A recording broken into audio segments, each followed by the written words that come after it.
génocide et ça etambolaka bongo te na ndenge ya mabe te parce que na minute oyo biso toza génocidé en tant que des vivants. Je ne sais pas les Congolais si vous vous rendez compte de l'aventure oyo ezolekana na mboka wana toza ba génocidé déjà nanu tokufi te toza génocidé.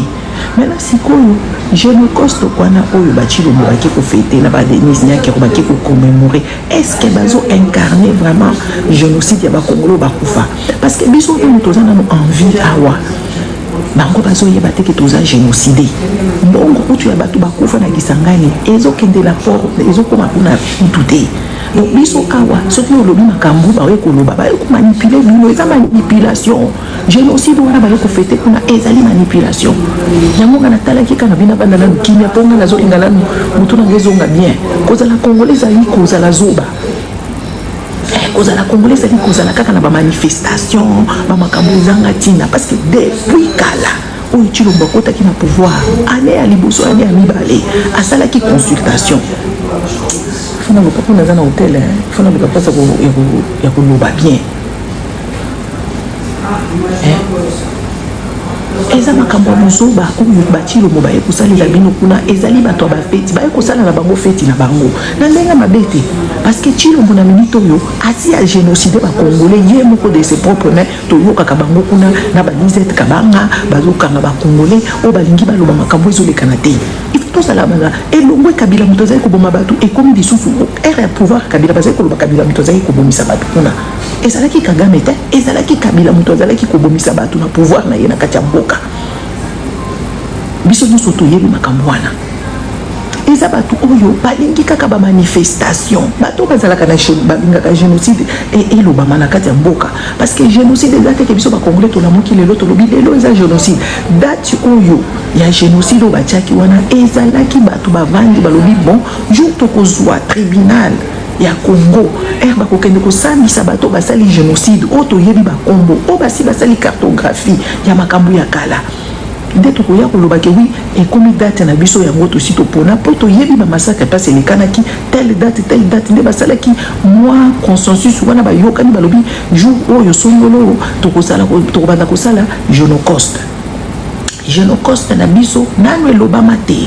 parce que pour proclamer bino génocide papa Freddy il faut batu bavanda monde entier bana monde entier bavanda baloba basambisa bato bakosambisa bato wana oyo basali batrocité na tel endroit nde sikoyo biso toye kozwa sikoyo tosali sikoyo enquête wana toke kotanga bakombo ya bato bakombo ya bato nini bakufaki bakombo ya bato nini babomaki bango quel endroit et tout ça nde tosali sikoyo mémorial parce que tokosambisa bato wana et puis monde entier et reconnaître génocide wana soki génocide neti ba rwandais neti ba juif ezate ke bino bosoki molamuki boza na posa ya feti na bino boye bolati babilamba na bino boye koloba makambo ba Bible est-ce que mboka wana ya Congo wana bato nyonso baza ba chrétien?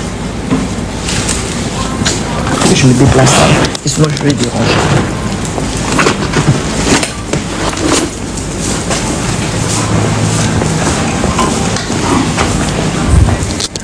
Oui, excusez-moi, je vais me place.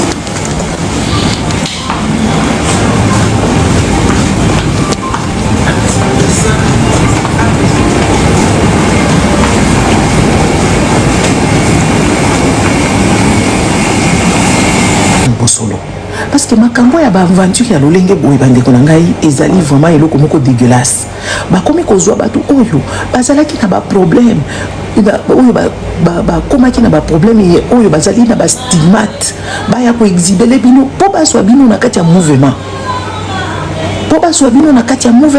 mouvement ya kolakisa bino ba buzoba mouvement ya kolakisa bino ba makambo na po ezwa bino mutu po kokanisa kaka ke oui voilà makambo eza boye les amis bolongo na kati ya makambo mutu aza ko génocide ba Congolais na minito eza Tshilombo na makambo na bango ya ba feti parce que eloko oyo baye koyela bino wana ke we génocide eza nanu génocide te parce que eza reconnaître te parce que ceux qui va reconnaître génocide na mboka bato bakovanda bakocalculer bafe bakokalkile bino bafe bato nini bakufaki ba indemnité il faut bafuta bato wana il faut bafuta mboka makambo wana ye bazosenga biso tosala pétition est-ce que na niveau na bango bakosenga ba Congolais basala pétition parce que combien de Congolais baza victime ya couple wana ya Tshilombo na mwasi na ye combien de personnes baza ba victime na kati ya makambo ya Chilombo alingi baloba na likambo te mwasi na alingi aloba likambo te bazozwa bato bazoboma bato ebele bandeko na ngai bazoboma bato ebele ya kosakana te na kati ya mboka wana. Attends, toi tu vas partir d'ici. Botala modèle Congo est commis. Botala modèle Congo ezali manipulé. Tout ba peuple moko baziko manipuler bango. Matin midi soir. So mutoye kaka aya manipuler bino. So ki mutoye aya manipuler bino. Chilombo ye moko azako génocider bato. Ye moko azako génocider bato. Ye moko kuto alingi baloba na likamute. Ye moko génocide bokani c'est ça génocide kaka ya ko boma bato na ba machette.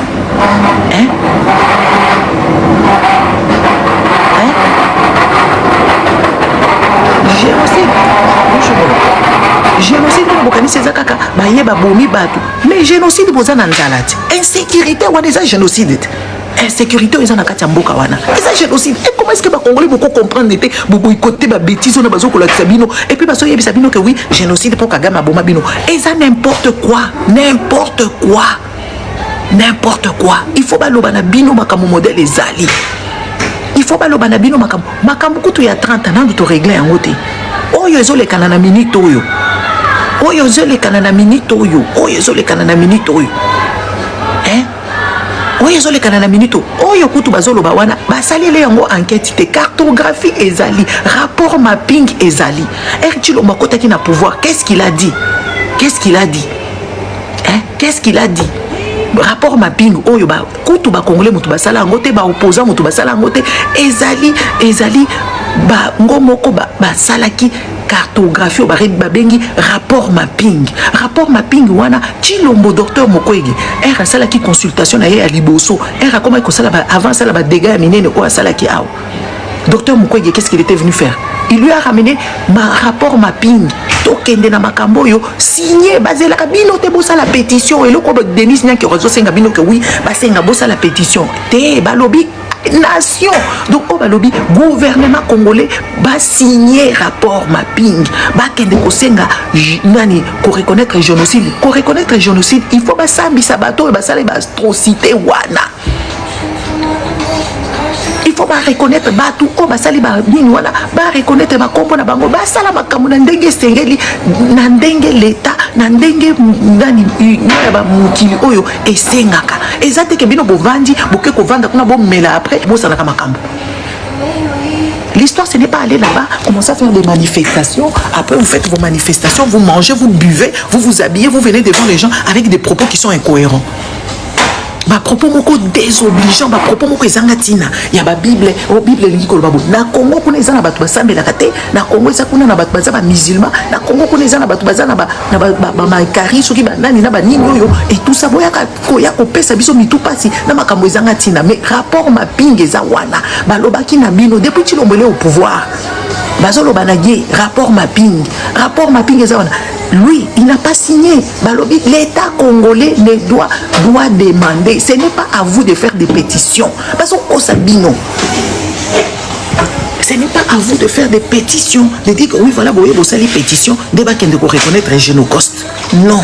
Balobi na bino que l'État de akosenga makambwana bako statifier bakende kozwa sikoyo ba juge pénal oyo international ba ya ko reconnaître ba sambisa batu wana bakende ko reconnaître batu nini bakufaki et tout ça. Est-ce que des cas congolais comme modèle evandi wana et si ekenda ko sala ba enquête que oui voilà na songolo batu boye makambo et salate bandeko et salemate baza bato ba fête même mémorial basali wana eza mémorial na koloba mémorial moko ya ko sakana na bino parce que c'est des coquilles vides eza coquilles vides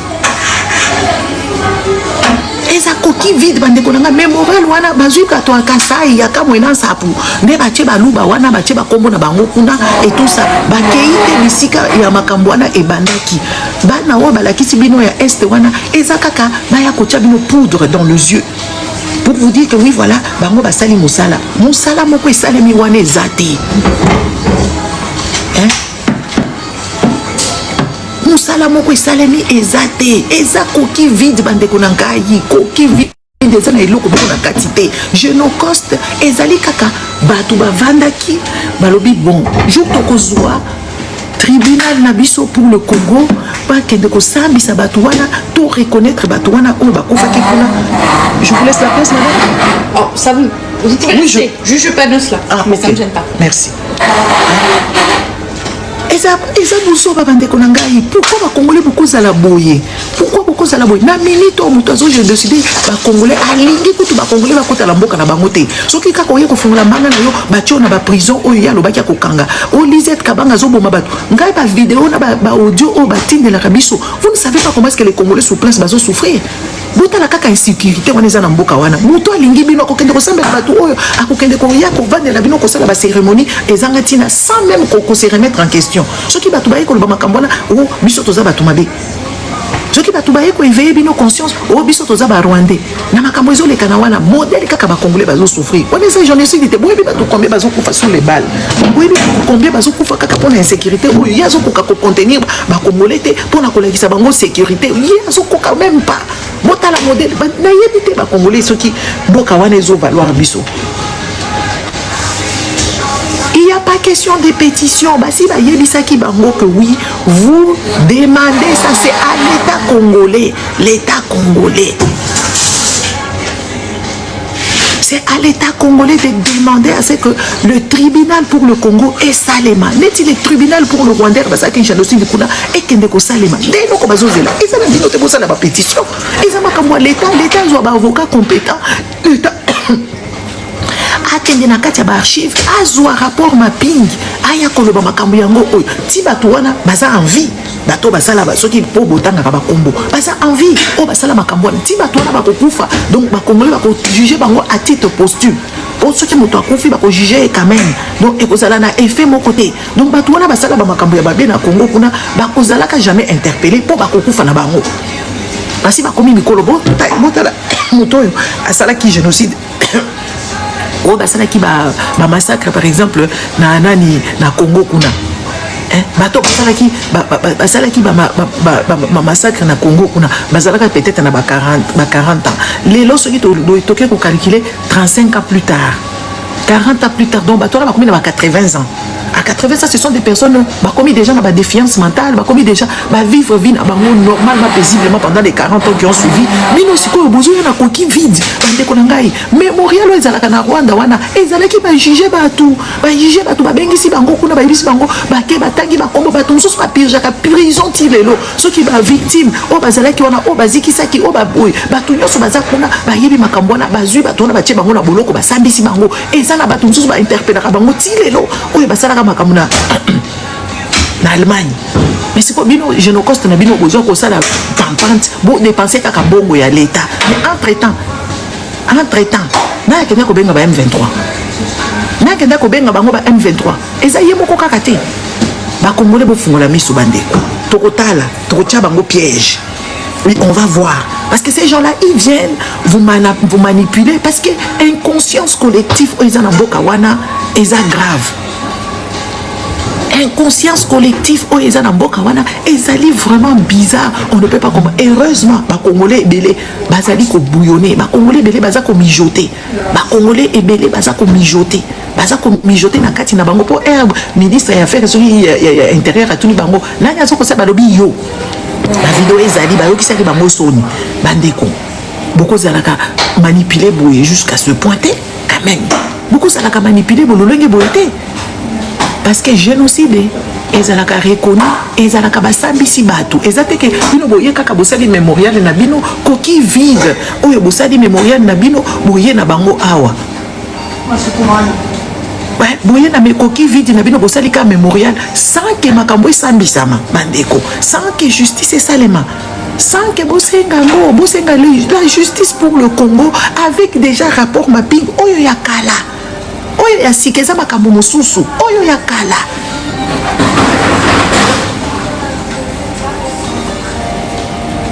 bosenga justice pour le Congo ezate ke Denis Nyakero na ba bande na bango baye babimisi bambongo baya kotelemisa bino wana baya ko commémorer ezali date moko kaka fictif ezali date moko imaginaire parce que bananu bakati makambo wana te na l'état ya monde entier nanu bakati yango te soki tozoloba na lingala ni seme mukabila kanibana nduku ndo mwanze kushikia mambo tukuna mieleza kila siku nanu abaya katele mambo ile mambo ya génocide avant babiseme moko ba peuple génocidé il faut yende mbele ku tribunal balombe tribunal pour le Congo bakovandisa ba coupable bakosambisa batu ba victime bakoya wana ko témoigner wapi ba victime ango wapi bango victime pour bazikisi elongi. Je ne suis pas en train de minimiser le fait qui est arrivé à ces jeunes garçons. Je ne suis pas en train de minimiser michi minimiser apana mais où ni parmi ba victime bengine ou les garçons ou les chakunungula ni ba victime bengine est-ce que boyebi ba Luc ba kufa ki pona nini boyebi ba victime ba colonel ba nani ba Mamadou Ndala ba monyo surtout bazana kati ya makambo wana est-ce que ba reconnaître même pas que batu wana baza ba héros national pour ba kenda ko kufela mboka chilo bazo ko memela biso bato kutu batikala ko bunda te na makambo Congo baninga na ye o batiki kutu ko kota ta na IDPS ya kalate bakoti kaka na masolo ya mbongo bakoti kaka masolo ya muyibi bato oyo penza ba vraie victime ata babundela mboka baza reconnu te bato mususu babunga na kati ya IDPS wana na kati ya panenini na bango kuna baza kutute bamemeli biso bakabuya bamemeli biso batu moko boye na ndenge ya ba dette morale na bango ba dette matérielle ba congolais mais toza awa soki makambo na génocide ezosala bango tellement pasi neti baye kolakisa bino mais bakende nanu na Uganda kuna bakende kozoba ndeko na biso baza kuna bazolala na kati ya batante soki makambo na penza bango makambo ezosala bango pasi soki makambo wana ezosala bango pasi eza na bato mosusu basoldat na biso bakangaki bango baza na Rwanda kuna baza barefugie mais bango bakendaka kuna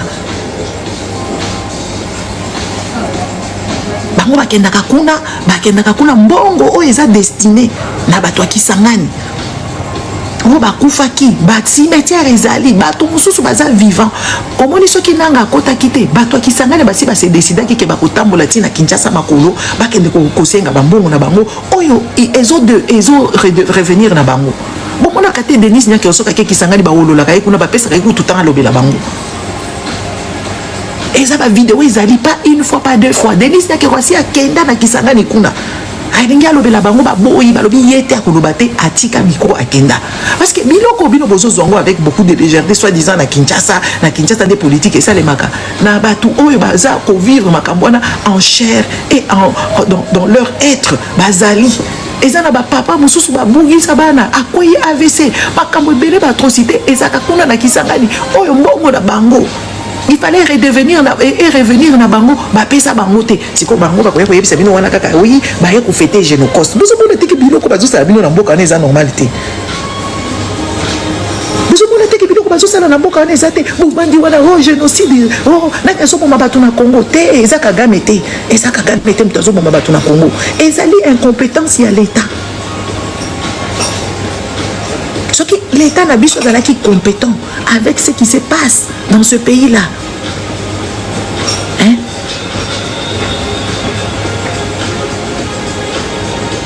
Attends, je vais te bloquer. On est en train de vous manipuler.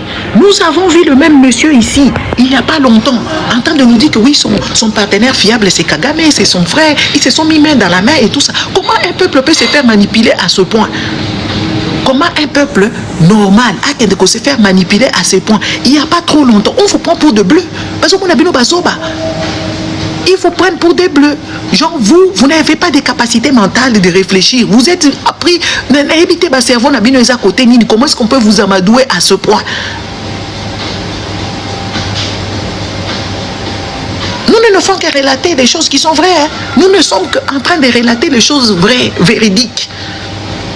Nazela kibaka muna bango nyonso esila pona ya kolamusa bino mitu pour vous comprendre que oui bato oyo baza na bango bafakwa bato oyo baza na bango na kati ya makambo wana te ya ba Génocide wana eza nango kaka batika kaka don botika biso makelele biso toza wana tokovanda wana seko na seko l'incompétence ya mboka d'une nation, l'incompétence d'une gouvernance, l'incompétence il y a administration. Moutezo ça la biso boye bandeko parce que ceux qui tozala qui n'a pas homme fort, ceux qui tozala qui n'a pas tout oyo bazali administrer, batu oyo bazana ba capacité, batu oyo bazali bazali koyeba makambo nini ya mukile tambolaka.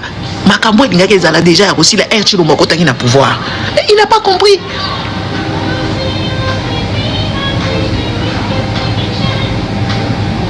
Vous n'avez pas compris les choses. Vous n'avez pas compris, bande konangai, vous comprenez parce que Chilombo salaki mandana salaki avant sala bato ba komi ko yima abengi saki batu kuna bakende ko sala na bango dialogue. Docteur Mukwege ayaki na rapport mapping. Aya na rapport mapping po bande ko mboka e ko vanda boité Congo e ko bonga te. Tant qu'on ne reconnaît pas nos morts, des victimes, la ndenga bo solo. Et loko moko ko tambola te. Et loko moko ko tambola te. Botala par exemple, toko pesa bino exemple, botala Rwanda ezotambola bande kulangai. Rwanda ezotambola. Na ndenge pende boko linda ngai, metolo bakana bino kaka busolo. Rwanda ezotambola parce que Rwanda akendaki kolela batu na bango. Asengi penda beko ongle na makambo lokuta, na ya solo, na batu bakufa te, na batu bazamu envie, na batu baza akendaka ko réclamer bango. Aleli na monde entier, aleli devant batu que oui ba bomi biso basali biso boy basa abakisi na makambo lokuta. Ayena ba preuve kutu ya lokuta, ayena ngo na ba o bakufa batelemi batel babi oui ba défendre biso. Il faut tolo bana bino ko solo. Moke kotambola boité depuis la nuit des temps, le Congo ne défend pas ses aïeux, le Congo ne défend pas ses martyrs depuis la nuit des temps. Depuis la nuit des temps, le Congo ne défend jamais. Botala par exemple Lumumba. Tokenda ko brader Lumumba. Makambo liwa Lumumba to yebite. Akufa ki mkolini to yebite. Babomela kenini to yebite. Boye bo kamati boke ko laver makambo. Makambo ya ba main coupée. Makambo ya ba main coupée ya bakoko na biso ya Léopold D. Mutu moko te ya tikala ko koloba makambo wana. Et pourtant, eza makambo moko, eza répertorié, eza makambo yeso l'Obama. Mutumo côté à 5 gain de cause. Comment voulez-vous qu'un pays puisse se développer? Comment voulez-vous qu'un pays est à la paisible? Comment voulez-vous makambo nyoso oyo baninga na bino balandaka histoire na bango ba revendiquer yango? Mais bisoté biso tozala biso président moko boye azana bisengo na ye ba konsimo ko bazana ba bisengo na bango ba ye ko yebisa bino buso ba bino pe bovandi wana bovandi koloba Rwanda mais Rwanda reconnaît akendaki ko senga tribunal pour ba comprendre makambo le kana kina mboka na bango ba sabisa batu ba telemisa batu ba tia batu na boloko.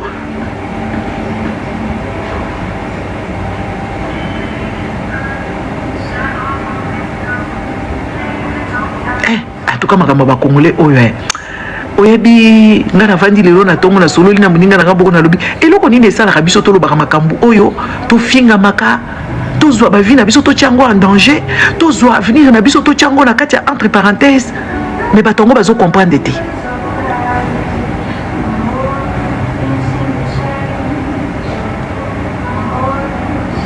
Eloko nini esala ka ezaka makila nako comprendre mukili nako tanga nako comprendre makambo etele makana mukili parce que strictement mais quand même il faut que ça la quand même bato oyo na yebite bande kwa ba congolais on a yebite et loko nini ngai sala ka ngai na loba makambo ya Congo modèle boy. Qu'est-ce que je gagne là-dedans? Qu'est-ce que j'ai à gagner là-dedans? Ko ko c'est la bato na misu makasi bona ko c'est la ka président makambo. Peut-être président wana azali na ye incompétent.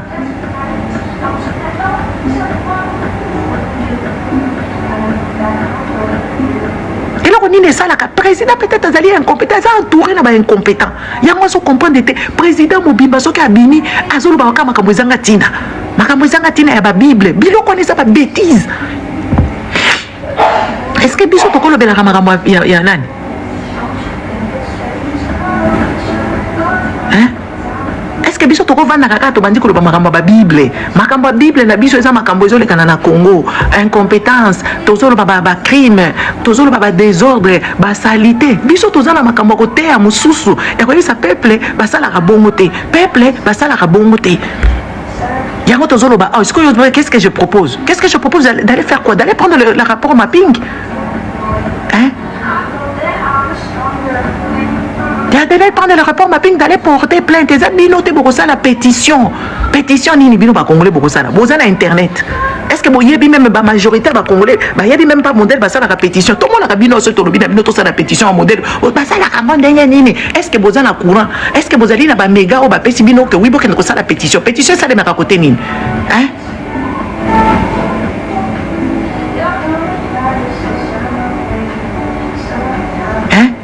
Pétition ni de bango bazo senga bino eza makambo ya pétition te ezali makambo ya bango peuple bavandi ba monter dossier avec les pots avec Papa Zoro bazui dossier ba monter ango.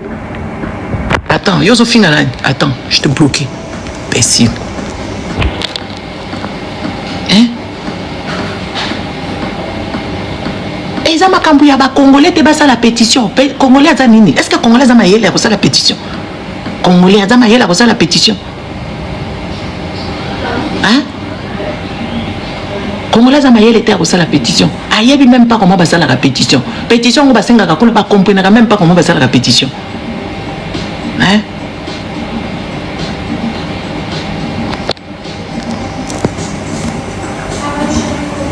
Est-ce que peuple ou Azama Yela peuple zoba ndenge wana? Boye bovandi wana bobandi koloba buzoba ope nani genocoste ezate po batikala nanu koyebisa bino te ba reconnaître bino parce que toza na monde oyo eza na makambo oyo elekanaka oyo basalaka avant ba reconnaître bino eza coquille vide eza eloko te po bato basala ba makambo wana bazali kotambola bazali ko vivre bazali kotika ba héritage na bana na bango baza wana baza eloko basala bango eloko te.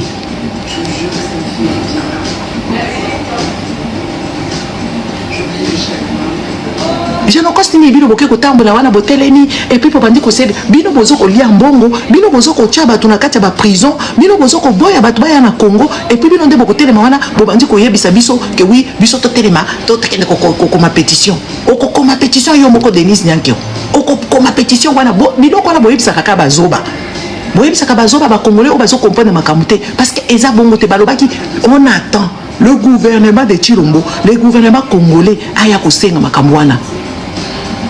La pétition. Regardez comment on vous parle. Même si je ne sais pas à quel moment on peut mentir à autant de millions de Congolais. Je ne sais même pas à quel moment on peut dire aux Congolais Babouzo bawana bazo yebisabino. Et ba Congolais pe ba vandi wana ba ke côté les makuna bazu ba petit peuple oh bazali bourré na kati ba drogue oh bazali na makati ba masanga bazana iloko ko salate. Bazana eloko ko sala te na mukili nde ba lokoti bango ba ke ko mema bango kuna ba bandi ko sakana na bino nani ba bandi ko sakana na ba congolais bazo yebisa bango ke oui biso tozo souffrir. Est-ce que bato ba souffrir ba sala makambo wana? Hein? Bato ba souffrir ka bazala kana ba comportement ya ndenge wana ba feti ba o bato ba lingaka. Est-ce que bosi bomona Kagame sali ba feti na ye na miso bato? Aussi pour mon Kagame qui osala ba fête la mise sur bateau bato mobimba ba dépense ka bambongo baza na kati ya ba corruption ba président mobimba bazozo ba commission na kati ya mboka ya ba congolais. Hein? Bazo kende ko futa ka bambongo po bato ba beta ba football ba kende ko futela bato ba ticket ba kende ko beta ba football bato bazala na casse na passe ya ba génocide bazala na comportement wana to tuna na lobino so to ko loba awa to lobi na biso c'est quoi ba sala ndenge nini ba sala ndenge nini. Madafaka ya Genocoste, madafaka ya ngo, ngana lobi ya ngo. Po Genocoste wana ya lokuta wana bozo ya kosala, bozo réclamer le côté ata bobimi botamboli. Eloko moko te ezo sala na administration moko ezo sala te, ezo salema te parce que zali administration muto akosala makambo wana, muto akotelemela makambo wana. Ezakaka bilobela, ezakaka bilobela. Ezakaka bilobela. Bato moko bobaza mayele te donc mboka mobimba baza kututé ko réfléchir biloko il faut ko vandaliser yango parce que ezali bongo te eza bongo te boke de kotala ba peuple o ba génocide bango etambola ka bongo te tribunal ya Nuremberg tribunal d'Arusha des places bato nde makambo wana boke de kotala ka boyeba comment ba reconnaître ka peuple azala génocide et puis monde entier et a kotala ba futa kofuta eza kokanga bato wana, kofuta eza ko reconnaître ba victime, kofuta eza kosala ba mémorial ya ndenge ya solo parce que Génocost wana ils ont existé te, eza date moko fictif. Est-ce que vous comprenez? Eza date moko fictif, eza date imaginaire bandeko, ezali coquille vide. Congolais bokende ko yokola.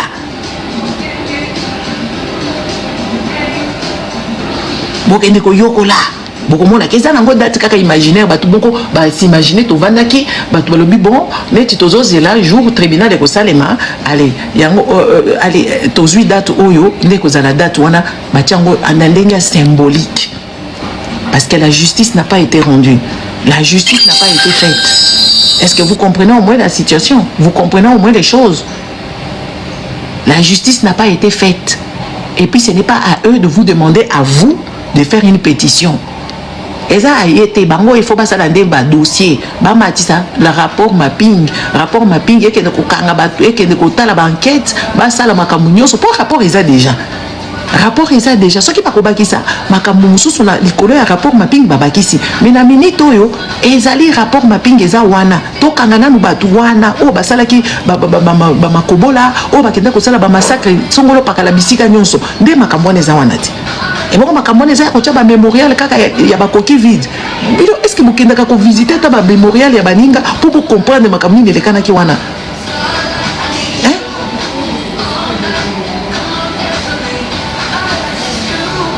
Hein? Eza binoté fille de Dieu. Eza binoté boko sala yango. Eza tribunal international. Ba kozwa ba avocat ya ndenge na ndenge ba juge ya ndenge na ndenge ya monde entier. Yango tozo yebisa bino boza informé te. Oya komi nanga e bongo biso tozalaka na justice. Eza justice na binoté. Eza justice na binoté ko sala makambo. Eza justice internationale.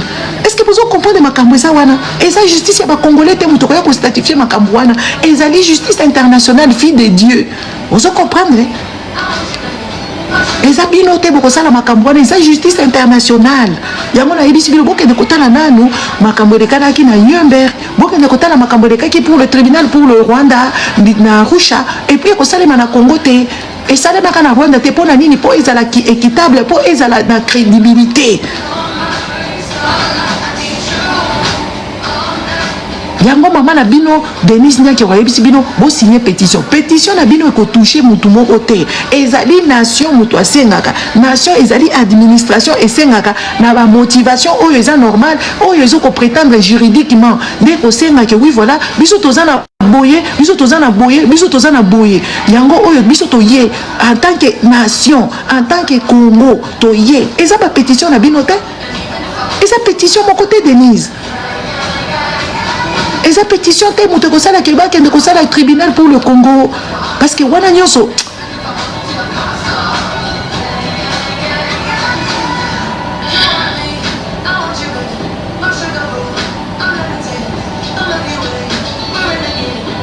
eza bongo te eza ndenge wana te eza ndenge wana te eza boye te bandeko.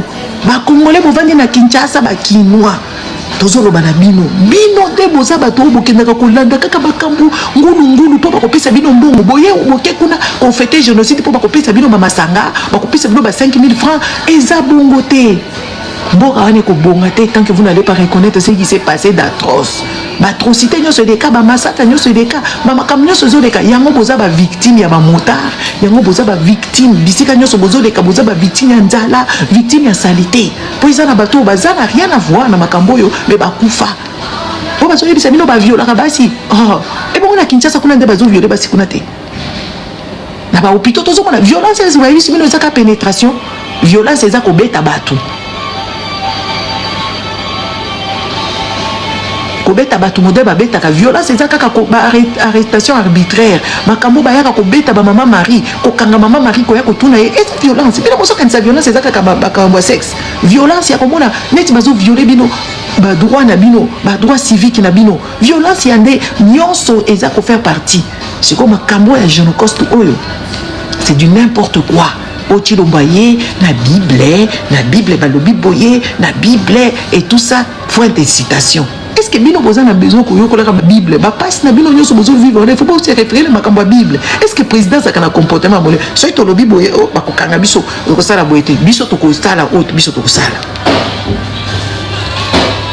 to ko mona place bino boza na passe ya ba congolais donc ba manifestation moko kin donc izangatina ba manifestation moko izangatina et pourtant onyoso kozanga bato baza mayele kozanga bato oyo bayebi makambo wana na bato ngo bayebi makambo wana lelo bakomi na bango kotsala kama makambo ya kanyaka kaka makambo mbongo nde bango bazolekisa makambo mbongo nde bango bazolekisa na mboka wana na komi komituna est-ce que mboka wana penza ezo mériter bato neti ba congolais banyama zamba bazo maltraité ba mai ezali pollué ba manjete bakati nyonso butoto bisi tuna so yebate soko tali makambo mboka wana tu te dis mais c'est un problème hein.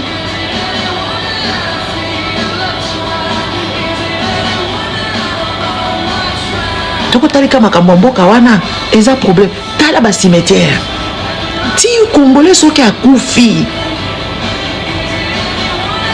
bazokende ko violer ye congolais akokufa bakunda ye bazokende ko kundola batu bazokende ko vanda ko sumba na kati ya batombi ya batu bazotonga bandako likolo bandeko mboka nini ezalaka ndenge boye congolais ata akufi aza kaka violer bake ko violer dernière demeure ya ba congolais mikolo nyonso l'état aza wana congolais zo pola na kati ya morgue nde ko yebisa biso makambo ba Holocauste awa ba cimetière vandalisé ya ndenge penza à ciel ouvert sabotage baza ko saboter ye akufi ba ye ba saboter ye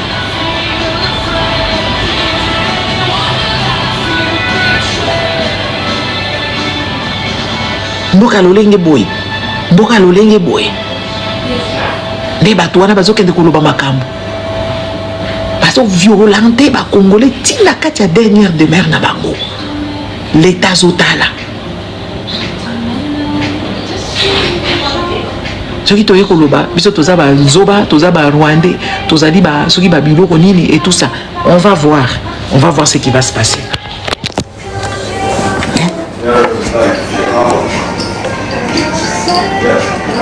Eh, moi je pense peuple moko azalina ayebi même pas que yepe ba kokundaka e jour mosusu yepe ba kokende ko vandaliser cimetière na ye jour mosusu peuple wana azaka kana kati ya makambo wana azana ye kaka azotambola na ye azana ye muto akokufa lobi mais ayebi te ke yepe cimetière na ye ba kokende ko vandaliser yango ba kokende ko sumba likolo ba kokende ko buka ngo ba kokende ko faire disparaître mboka nini oyo début vous avez eu makambo mais rapport mapping ezali est-ce que bato balobela ressource makambo rapport mapping hein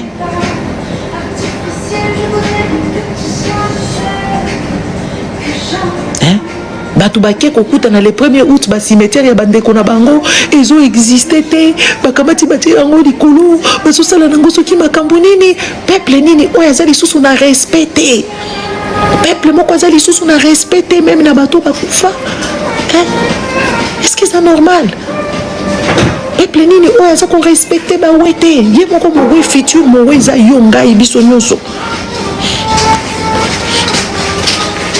bonjour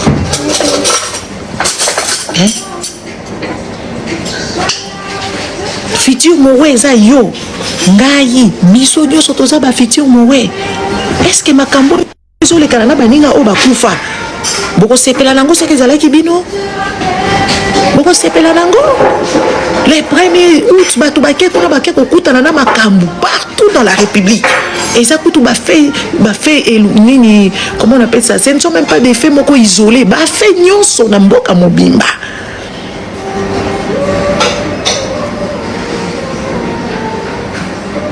mboka monda donc Congo mobimba bato bake le 1er août bake kokutana na makambo kuna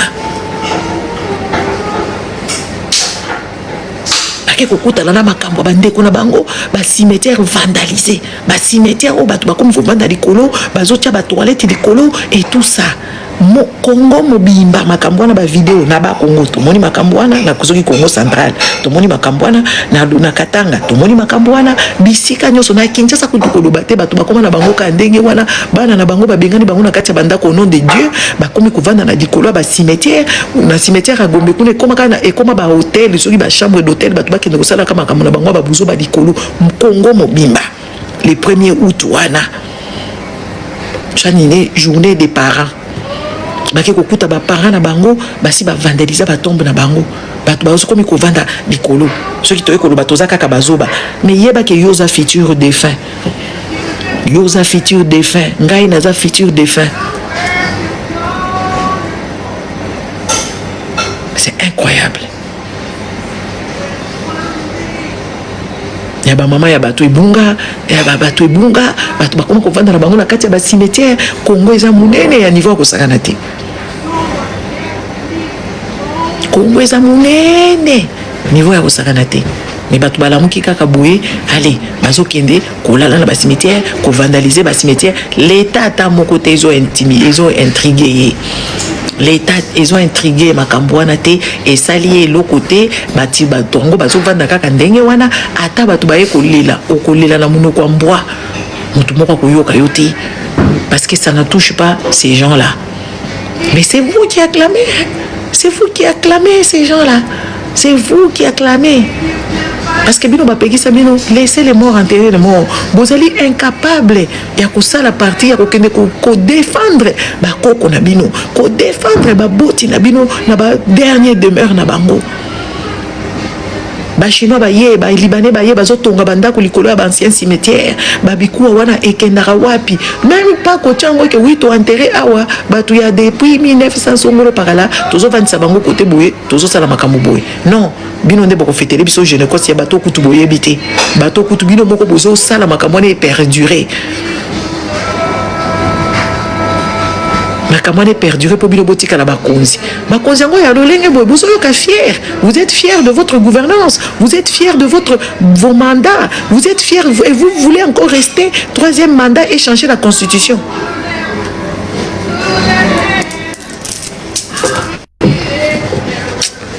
bon ngana yebisi bino maloba suka ona zolo bana bino Génocoste wana ezali koki vide Génocoste wana ezali kaka date fictif ezali date imaginaire parce que ce qui Génocoste ezalaki il fallait to kende ko samba na tribunal et puis tribunal wana umelaka azo sambisa wana siko baza nini wana bakena ko kundola bato yango bakena ko yana bango babandi ko sambisa bango babandi ko salisa bango n'est-ce pas ezali date fictif ezali date imaginaire balobaki jour tokozwa ezalaki koloba na futur que jour tokozwa tribunal pour défendre les Congolais qui sont morts les Congolais qui ont été victimes de ci et de ça nde tokotia date na biso ekozala date wana nde tokobanda ko commémorer siko bino bozotia nanu donc bato moko boye bozokende ko commémorer makambo nanu esalemi te makambo nanu elobama te monde entier bayebi kaka bakongolais bakufaka monde entier bayebi kaka bakongolais bazali wana bazali ceux qui combien de millions de morts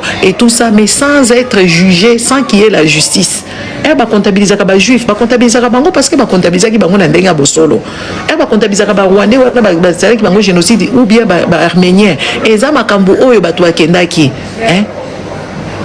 bakendaki kosala yango basali enquête neti ezaki na génocide ya baarménien Turquie endimaka te ke basalaka génocide wana baza kobundana kaka bakonzi na bango bachanteur na bango oyo neti Aznavour balita ti bakufa bazolobaka makambo wana elekaka ça fait combien de siècles eleka ça fait combien de siècles bayaka kaka ko revendiquer ba reconnaître génocide wana ba vandisa malgré bato wana bakufa biso tout ça quand même na moi chance bato batanga bakombo na bango na rapport mapingi bazali bino bokoma ko pointer mutu moko ka ye mutu salaki et puis échangeaka selon vos vouloirs génocide ya bakongolais changeaka selon les kiffs selon les vouloirs lelo ezali Kagame lobi ezalaki Kabila lobi kozala soki mutuni est-ce que bato bakozala na ndenge ya nani comment on appelle ça comment bato bakozala désorienté na modèle wana échangeaka selon leur vouloir nde echangeaka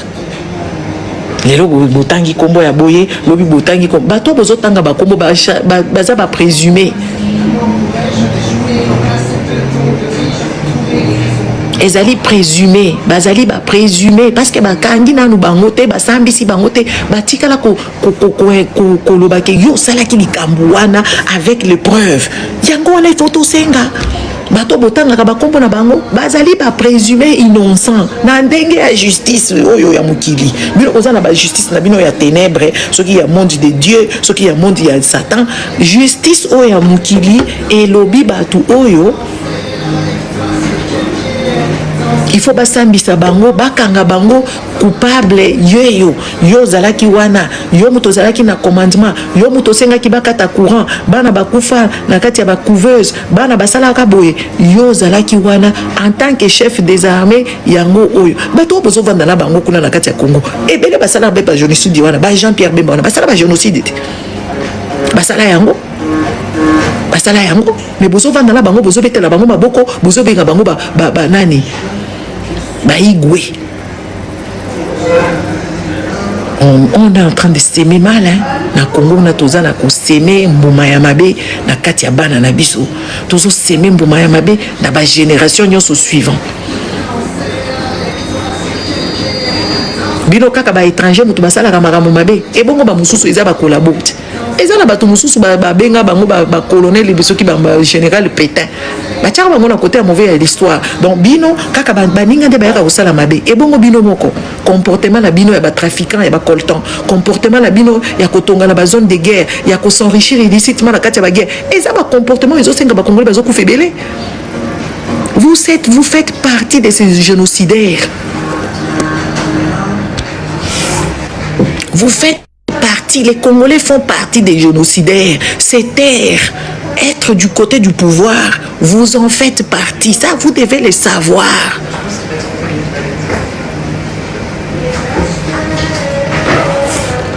Moi, là, Sabine Ezate, parce que moi, je dois partir.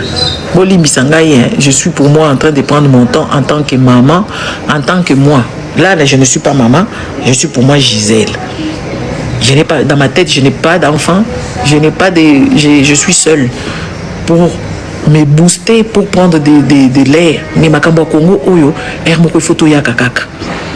Les gens qui sont en train de vouloir que la guerre soit perpétuée. Lelo ebele bazo lela parce que nanga zu côté kuna moya ba kende ko zabilo kuna bango ezate. Moya ba bénéficier na ba trafic na bango ezate. Yango zo mona bango bazo ko condamner makambwana ebele. Si na parlement bayeba ki makambwana bayeba ka makambwana balobi bino bato parlement bo bima na kati ya ba zone de guerre. Ba généraux bazo tonga banda kwa minene po yaza ba tie kuna en tant que général bazo zwa ba bongo bazo sala ba trafic bazo kotsa ba bilo. On a parlé, mais moi quand je viens dire mes faits et gestes ici, mes faits, nazoakango na mutu na ngaite, nazoakao babino moko boyaka koloba awa. Debisikanga nazoakango, enga na yaka kosala ba analyse nanga, nazoakango na mo PPT, nazoakango na makambo na bino moko boyaka koloba awa. En soki boza désaccord boye ko se dénoncer awa. Nde makambo biso tozoaka. To ba actualité ozo de kana na mboka, nde to yaka ko analyser awa. To yaka koloba makambo biso to fondé. Bonjour. Koloba makambo biso to fondé te eza ba fait oyo bino moko bozana kati yango balobaki na bino epa ya mboso les députés sortaient dans les zones de guerre les colonels moko ba kovandisa na kati ya effet de guerre akomi na ko s'habituer akomi na trafiquant akomi ko peser na ba coltan akomi ko teka na ba or akomi na millionnaire tout le monde a bango awa parce ko bimate parce que ba koti kuna bazo ya ko pesa bango ba trafic de nani ba trafic ya ba or ba trafic ya ba traître ya ba enfants sur les zones oyo soki ya ndenge nini ba koti na masolo ba komi ko s'enrichir pour na bango balingi lisusu ko bimate mitation ya malonga esale malisusu te tala niveau ya mboka oyo nde bino bokoya kovandela bino kuna genocoste ezanga mutu na makolo genocoste ezanga tina Nandenga bosolo ezanga penza tina. J'ai déjà expliqué pourquoi na lobby Génocoste ezanga tina. Génocoste ya buzoba oyo ya kaka ezaneti bato oyo soko ke kuna na frontière ya Corée du Nord na Corée du Sud batia moi gare moko boye Dersen ezada nini moko fictif ya koloba jour Corée du Nord na j'aurais Corée du Sud ko sangana gare bato bakobanda ko tambola po bakende de nord au sud yango oyo ezali fictif ezali date moko imaginaire ya koloba soki tozui tribunal na biso basambisi bato wana par rapport ya ba cartographie soki makambo ko bakisa ezali ba enquête bandi déjà ko salema bo constituer dossier boké nango na tribunal mondial des tribunal wana et ko pesa bino ba juge tribunal wana et ko pesa bino ville nini boko samba makambo wana na juge nini bako condamner bato wana de makambo wana eza wana Génocoste wana bozoke de ko fête eza makambo ya bu na yebite mutuni na pesa bango makanisi wana. C'est même plus dangereux que autre chose. Makambo bozo sala wana. Donc mon monde batala ka makambo Congo na misu penza ya bosolo bazo tala bino babi mais est-ce que peuple o est normal? Peuple o est normal ya ko kende ko fêter on lieu bo kende ko déposer des pétition bino moko gouvernement qui ko déposer na tribunal international que oui dossier na biso to constituer yango oyo bino bozo kende ko fêter ko kende ko sambela ka banzambe ko kende ko sambela ka makambo bible kuna et tout ça eza normalité nandenga mabete biso to lobaka vérité tu lombona moi sinaye makambo bozo sala wana eza normalité soki bazo conseiller bino bongo bato na bino baza ba incompétent. Ce n'est jamais de votre faute, mais on vous retrouve toujours dans des choses. Mais documentez-vous quand même. Documentez. Il y a déjà les problèmes du Congo sur le plan international. Et à la Bamindele, et à la banane, et tout chaque bango. Mais comment le comportement na bino? Et ça là que oui, batouana bakokota makambwana te, bakoya même komi tourna te, bakoya même pas poser la question que oui, makambwana ezandenge nini, ezolo bamandenge nini. Parce que bino moko boche date na bino, bokomi koluba kuna, bokomi kosa la fête, bokomi kosa la commémoration sans justice. Ata bino moko. Commémoration sans justice ata bino moko et ça la ka moi ko commémorer sans justice sans tribunal sans bakanga mutute kaboza soki ya koseka soki ya kolela na yebite ata bino moko ofungola mo mutute. Donc bakanga la bango mutute basambisa mutute bozaka kocha bisapi Kagame mutoso boma biso Kagame mais bongo Kagame soka zo boma bino wapi batu na yo bakenda ko boma yemo ka se déplacer ki batu ni ba commandita ki makambo wala poso mo teke makambo bozulo beza la sens te makambo bozo ça les a no sense.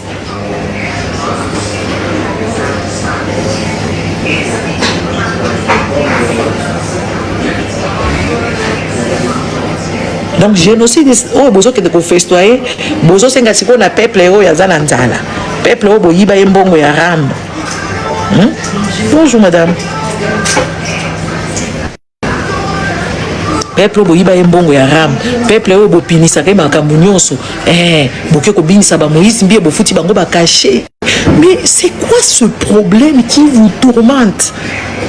Donc bino bande ko na bino bakufaki pona ko kende ko célébrer bango bobengisi ba musicien baye ko bina kuna baye ko sala cérémonie ya lolenge bo sans même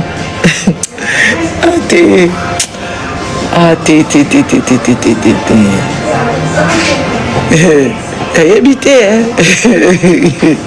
ceux qui bosa bien na mituna bino na éviter bolimisa nga bandeko nga na zinda hôtel awa déjà ko loba boiza normalité soki na bandi komatisa bino na bosalaki ba écouteur na ngai mamingongo na bino komanda koyoka na awa ekozala malamu te et puis ngai fona kende na ngai kosala makambo na ngai na kende kotambola na kende kosala tourisme na ngai na kende kosala makambo na ngai botala modèle bazwaka bino bayebi bino ke boza bato oyo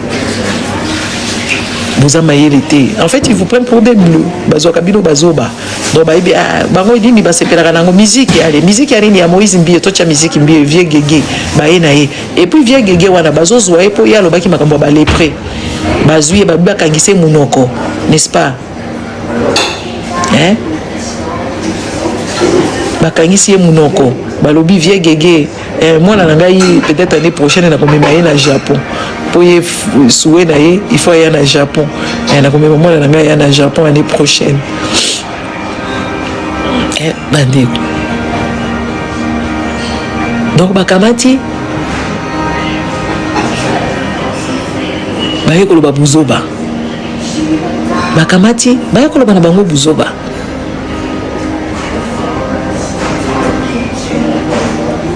baye na bango koloba na bino buzoba midi matin midi et soir baye koloba na bino makambo ezanga tina bayebi ke bino bolingaka na bino ambiance bolingaka bibina bina bo réfléchissaka te po ba mema bino gege wana ba memi ye wana po ya lobaki makambo ba dépre basi bakange na mungongo babi ale roya ko bina aliaka ko binisa bango ale baye ko binisa bino boza neti ba marionnette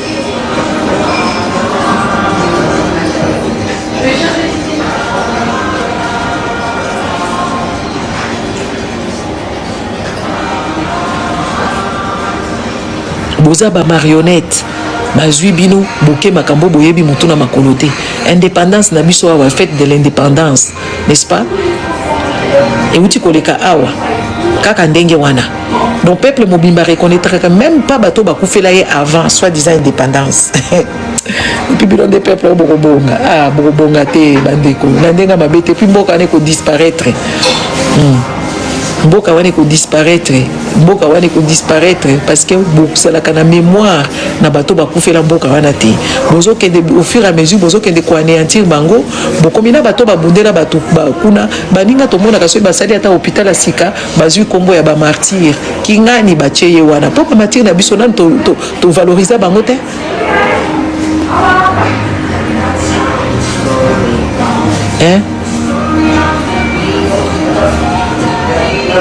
ba martyr na biso nanu to valoriser bango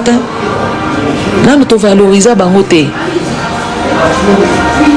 ba martyr penda ba kufela Congo na ndenga bosolo nanu to lobela bango te nanu to tangela bango te nanu to valoriser bango te nanu to kenda même pas kozwa ba famille na bango bazwa bana Lumumba wana ba escroc oui bana Lumumba baza ba escroc bana mabe bakasi bayebi na bango ko lukata ko valoriser papa na bango te pourtant papa na bango zaki reconnu même na ba pays balingaka batu mwindu te même bato balingaka batu mwindu te ba commémorer ki Lumumba kweyaki po bino bolandaka ba documentaire te bolandaka ba makambo ba église na makambo ba magoda na ba makambo ezanga tina ba mitakala na makambo ba buzz ya ba fia ba zoba na ba mibala ba zoba ba salaka ba buzz de wana bolandaka bokete kolanda jour Lumumba kaka ba dénoncer ki jour Lumumba kufaki bitumba moko na yebisi bino bimbaka na nani na oni kuna bitumba moko batu babunda kuna batu batelema tina ba pays de l'est wana balingaka batu mwindu te batelema parce que ba reconnaître mais bana Lumumba wana bana mabe et puis ba mama mikolo baza ba mama ya ba 60 ans plus de 60 ans bazo ko kende ko commémorer te botala ka soi-disant bana ba héros na bino baza mayele te bakoma ba livre te bakenda kosala ba campagne te basala ba enquête bango moko en tant que enfant des victimes, enfants des héros. Donc bayaka kaka wana ale tozwa minu moko boye bake kuna bake ko tandango place moko boye oyo soki bato baye ko vandaliser ngo e ko kendeka ke ko limwa minu ngo boye bité bozu yango te baninga soki ndeko na bango akufaki soki mutu na bango akufaki bako sala tout bako remuer ciel et terre pour bailler la vérité. Voilà, il y a un discours, il y a gens, on ne sait pas quand est-ce qu'il est mort, on ne sait même pas quand il est, mais tu ne sais pas, tu ne peux pas faire des enquêtes. Koutou Bachar, on a basala ka enquête pour le Congo. Mais bana ya mutuana, ba préféré na bango, ba kende côté les mapembe na ba bourreau ya papa na bango, ba préféré na bango ba kende ko pesa bango ba mbongo, pour ba banda ko pesa bango ba titre, ba kende peneti, ba kende ko tia bango kuna ba koma bato ba francophonie, soki ba francophonie, ba koma ko tout et nous Congo où il a évité. Mais yebite Congo soki bachuba bino tonga nini tonga moko ya mabe bachuba bino et vanda bino na banzoto oui ferme ta gueule toi tu vas fermer ta gueule je vais te la fermer vite fait et bien fait tu vas dégager na ba peuple moko bololé penza bololé peuple moko ya soni peuple moko ba yebi ko tele mais la makambu o eza capitalité peuple moko azo tele mais la makambu te surtout bana oyo ba jeune oyo ba zoba oyo tozomona mukolo aza na 25 ans ko ganga awa ngana zali jeune peuple moko bololé t'as le temps de parler avec les bazoba boka mobimbo dirait batu bazana un dessin ya moyenne et intelligence peuple mobile en deçà il y a moyen et intelligence. C'est ça le Congo. En deçà il y a moyen et intelligence.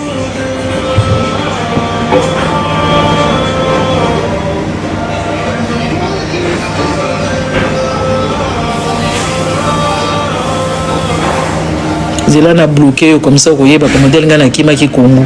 Impossible. Parce ngana kima Congo. Des gens qui vivent en deçà de la moyenne. Et en deçà, il y a ceux qui ont profité, même pas moyenne. Les gens qui sont affamés, les gens qui sont bourriques, qui vivent dans les immondices, qui n'ont pas de salaire, mais qui vont d'abord au travail. Vous voulez tout démontrer, bino bouzo banabino, batumubima bakendaka na mboka, na bango balia ka bazo desa bango ba exéter ya papier. Na sekana neza makambo osekate. Bazo desa bango ba exéter ya papier, balesi bango. Maman nono, batumubimba balesi bango exéter ya papier. Et quand tu peux na douane et que pe na kati ya basani ya ba congolais exéter. Ba yebite soki za musunya nyama, ya nyama nini, soki za musunya muto bakokai kokunda ete, soki za ba poubelle ya côté nini, exéter. Lelo oyo na mboka ya batu normal, bazolia ba exéter yango ebimi papier. Bauti ko bimisa ngo na kati ya papier soki musuni yango esi evanda combien d'années soki eza musuni ya nini soki eza musuni ya nini soki batie biloko nini na kati soko bino nde boka ko yebisa biso ke bino boza mayele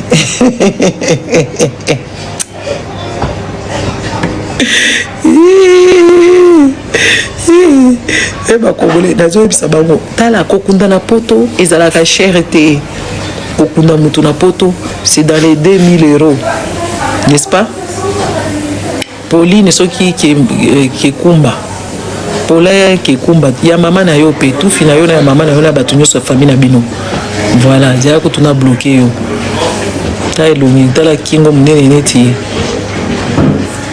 bulldog na tu as dégagé ici ya yo pe hein bandeko botala ka niveau ya batu kokunda na poto ça ne coûte pas cher. Ça ne coûte pas cher, mais c'est juste, ce sont des choses qui sont réglementées. Il faut le payer pour 20 ans. Bilo bokunda te na poto. Na poto kokunda muteza ba 2000 €. 2000 € maximum de kokunda na poto. Maintenant, il faut au foot lango. Au foot lango de 20 ans, 15 ans, ceux qui 50 ans. C'est des bons moments ils ont inutile. Ils ont des bons moments ils ont. Je vais vous faire des enquêtes et je viendrai vous dire. Mais oh ya kokunda na bino ya Congo, vous êtes même pas sûr que cimetière va vendre à 50 ans. 20 ans vous êtes belé. Kokunda na poto na ebisa ki bino ezaka cher. Kokunda na poto ezaka cher. Ils ont juste des gens qui ne sont pas organisés. Et puis ceux qui va kondi ata na fosse commune, vous allez na droit. Ya bakunda yo quand même avec dignité. Oh bino bozo pola na miso ya batu bovandi penza bo poli na miso ya batu bogomesa bia kokunda bino te c'est des choses au komona kango jamais na bapoto awa na ebisa bino na poto kokunda mutu ezali cher na ebisi bino que kokunda na poto ezali cher kokunda na poto ezali cher te soko kokipe komi kokunda mate na mbongo na yo ba kokunda yo na leta kokunda yo makasi akundi pe yo makambo esili kokunda na poto ezali cher te. Et bon, bino na Congo. Vous vivez en des enquêtes. Na kokende kutu na commune na keko tuna. Kuna makamunyoso na kokende na assurance na kobenga na kutuna. Po ba assureur wana pe bazaka miyibi. Biso to futa ka ba assurance décès bazo yiba biso. Parce que tala obandi ko futa neti ngala banda ko futa depuis 15 ans. Hein?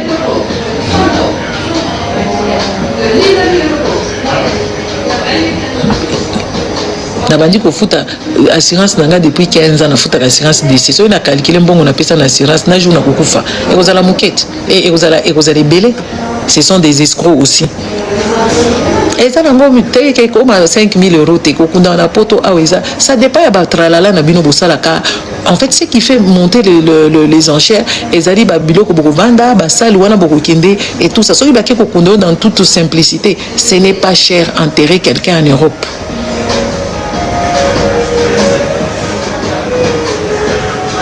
Ce n'est pas cher. Ce que n'a pas pompe funèbre, on a des commis cher. Ce que a aussi la macamunayo tranquillement aux huit mécolomuke. Ok, dans 3 jours, tous au kundamutu. C'est un simple. Oh les amis. Et ça pas tralala nabino, ba tralala nabino, ba tralala nabino de coûtera cher. Mais sinon au kundamutu ils en a poto ils a cher hein. kokunda mutu na poto eza cherté. Ouais, kokunda na poto eza cherté.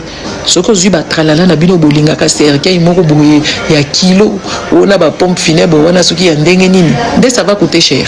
Si tu le fais vraiment dans la simplicité makasi. Ba kokunda na place à l'état. Ouais, c'est les tralala. Les tralala. Les tralala oboya kanango kosala papa odimba nde ekutaka cher.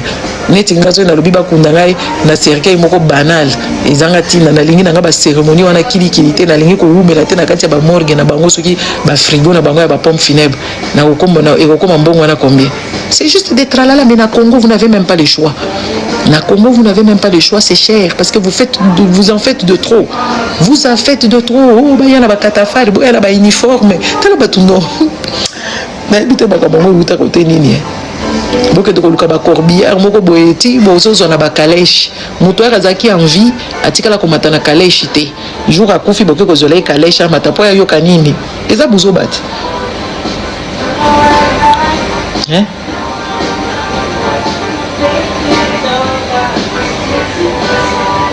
Mutu azalaki mobimba tikala komata na calèche te na cheval, n'est-ce pas? Hein? C'est vrai que akufi de boke ko zo cercueil ya munene, allez bokamati bomemi na cheval bobandi ko tambola na ye. Ezaka buzo bati. Eza buzo makasi. Po mutu wana ko kende nil para ko pola kuna a se transformer comme squelette ba lié kuna pas bankusu ou a comme momifié parce que ba tché ba formol et tout ça, il y a rien d'extraordinaire, hein. Il n'y a rien d'extraordinaire. Et ça, c'est une vérité. Bon, moi, je vous laisse. Makambo Génocoste wana et ça, les makabongote. Ce n'est pas à vous de faire des pétitions. Déjà, vous n'avez ni les moyens. Hein? Hein? Nazolo Panapoto. Ce n'est ni modèle les autres et puis vous n'avez ni le mental ni cardio et ça la pétition boza ni motivé à ça la pétition boyebi pe modèle basa la pétition te ezali makambo ya l'état moto ça la rapport à sali a pesi ba motivation na ye a pesi ba nini na ye ndeke ko koti sango na tribunal pour le tribunal international des tribunal international a kotanga ngo a ko étudier ngo nde a ko kendisko yo ko luka batu ba juge ya monde entier ba ye ko vendre ba luki ville moko songolo pakala pour ba la tranquille et puis babandi ko interpeller. Est-ce que bien possible interpeller mutu moko ke yo to tchena na kati ya prison azali génocidaire. Boye bisabiso ba allemand ba kendaki ko kanga ba to ya Hitler wana bakangaki bango déjà nde bakomi ko senga tribunal bino bozata na mutu moko bokanga te ke ou aza soupçonné à génocide azate na kati ya ba prison na bino. Hein? Bino ka kolinga koyeba makambo wana sikoso na yebiso bisika na zana vacances nde ko sala yo nini mama na ngai. Bozala kana ba curiosité mal placée. Je ne te dirai pas parce que ce ne sont pas tes affaires. Merci. Avec tout le respect que je te dois. Ce n'est pas tes affaires, tu n'as pas à savoir qu'est-ce que j'ai fait. Moi, je viens vous parler des choses ici, c'est ce qui vous intéresse. Sur ma vie privée, ce n'est pas votre problème. Voilà. Ok? Boye bisanga bato basi bakanga bango kuna balobi ke wo yaza soupçonné de génocide to kosambisa e to kopesa rapport na biso na tribunal pour le Congo ye yo to kosambisa e aza nulle part. Boye bisabiso muto bokanga e penda ke ye to kanye na kati ya boloko, n'est-ce pas? Azate, c'est sur base de quoi obino boko kende kokanga.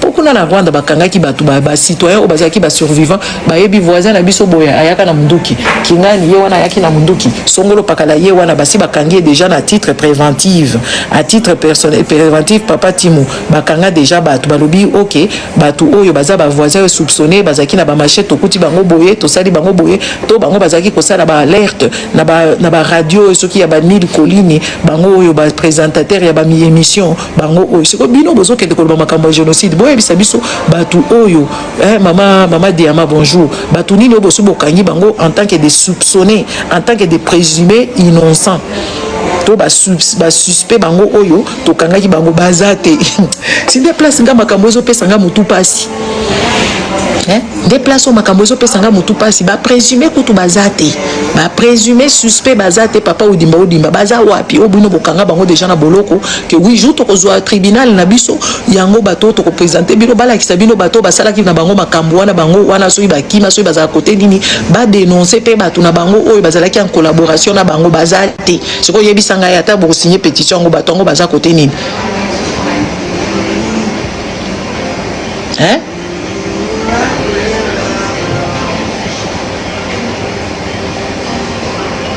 Hein?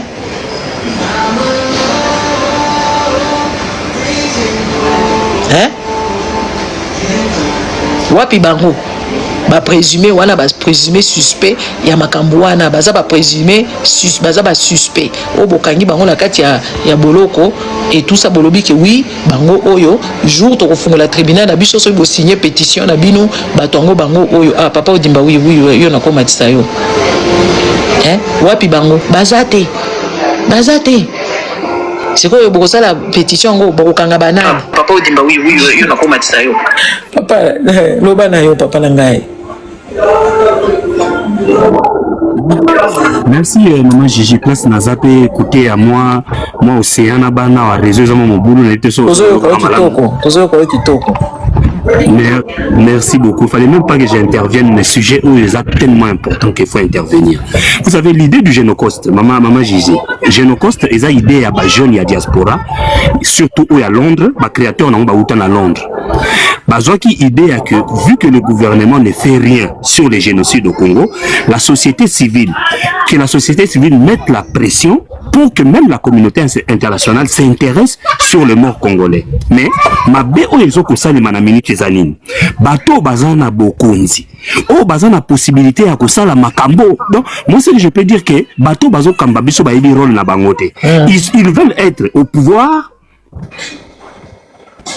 être dans l'opposition et être aussi dans la société civile. Parce que ba acte bango bazo sala o ezaba acte ba douya société civile, mais il fallait ça là pour réclamer justice. Parce que normalement, pour dire génocide, il faut qu'il y ait un tribunal qui statue sur le génocide. Donc on ne peut pas venir aujourd'hui commémorer le 2 août, soit disant qu'il y a un génocide. Non, mais les gens de la société civile peuvent se permettre, dans le cadre de faire la pression. Mais ce que nous avons compris, bateau basala génocoste, bengani bango, famille Tshisekedi basali génocoste na bango bakomi kozwa mbongo il fallait ba victime bazwa ba millions de dollars oyo Uganda futi yo kama ma directeur ya Fonarev azozwa $50,000 par mois.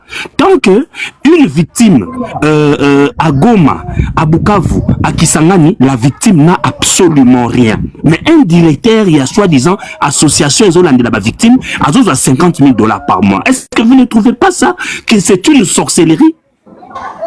Mbongo ba pesi po bokabolela ba victime mais bino bozu yango bobandi ko kabola yango moko.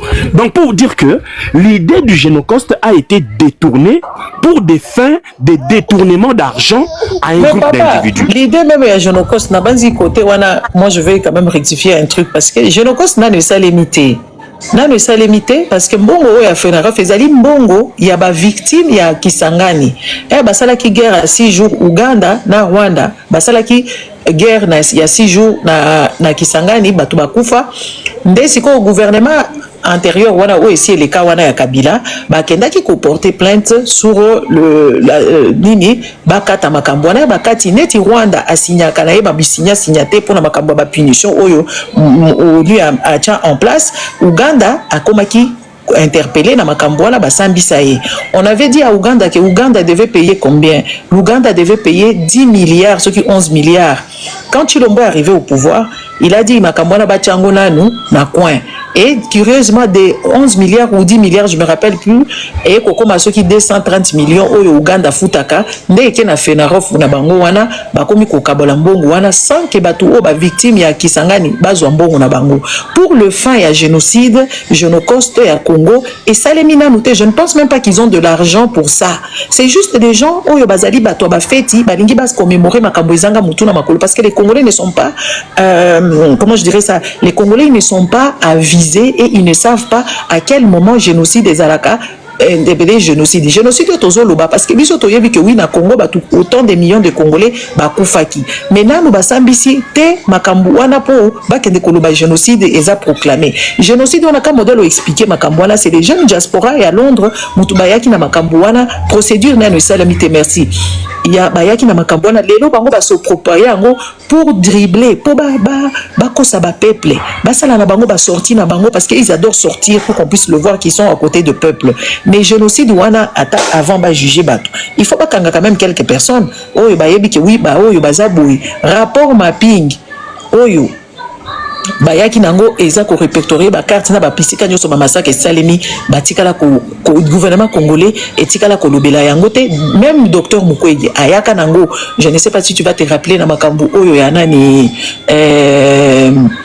na makambu oyo RSL qui consultation moko boye abengisaki bango ba Mukwege bakendaka Mukwege akendaka ko brandir kaka rapport mapping pour rapport mapping ezolobela place nini ba atrocité les kanaki ba massacre les kanaki ba victimes quelques victimes baza répertorier kuna enquête moko ezosalema na congolais te donc wana ezali autre chose fait na eza makambo mbongo mususu papa Odimba eza makambo mbongo mususu eza makambo mususu oyo pe tozolo ba génocide eza ke pe makambo mususu oyo bazoya kokosa ba congolais que oui toza génocide oui toza génocidé ça il y a même pas à discuter sur ça mais le tribunal n'a pas jugé ba fait wana bato basali ba makambo wana ba juger bango te parce que tribunal moko te evandi parce que gouvernement na biso atikala kotinda pe mukanda te awa toyoki mama na biso soki mama na bango alobi que oui ba congolais ba signer pétition. Est-ce que na droit yo ça la droit papa est ça normal? Maman Gigi, vous avez tout à fait raison. Hein. Le problème est que tu continues à faire amalgame moko ou toujours on va expliquer. Parce que même il y a 3 ou 4 jours passés, j'ai eu à discuter avec les responsables à Génocoste ou à Solo. Parce que tout comme on a deux génocostes. Gouvernement congolais, basali génocoste na bango, mais le jeune oyo basali ba concepteur ya idée wana parce que il faut bien expliquer. Les génocides toujours bien la génocoste et ça non kaka to ko ben ngonde nini conception moko ba jeune ba tchaki en place depuis 2012. Il y a que ça la pression sur le gouvernement congolais de l'époque et voilà. aussi sur la communauté internationale, sur la justice internationale. Sachant bien que génocide est une étabilité, mais bango ba se référer que wana nazo ba ida ba jeune j'aimerais oui c'est ça que j'ai expliqué au début na mingi vraiment un jour yamba bande kona biso ba fondateur ya Génocoste pour ba expliquer un peu bato vu que yo za une audience ya mulene parce que toujours quand on amalgame ya Génocoste ya miyibi ya bato ba ko no sala ba soirée na Génocoste ya bato ba komaki. Parce que l'idée du Génocoste s'est fondée par rapport au rapport mapping. Et je peux même t'envoyer conception et idée au bakoma. Parce que idée et des propositions et des demandes. Bazo senga d'abord demande il y a établissement d'un tribunal pénal international, reconnaissance du génocide, indemnisation des victimes, et donc makambo belé arrestation des coupables. Des coupables, parce que quand on demande un tribunal pénal, c'est pour arrêter, chercher des criminels, les juger et les condamner.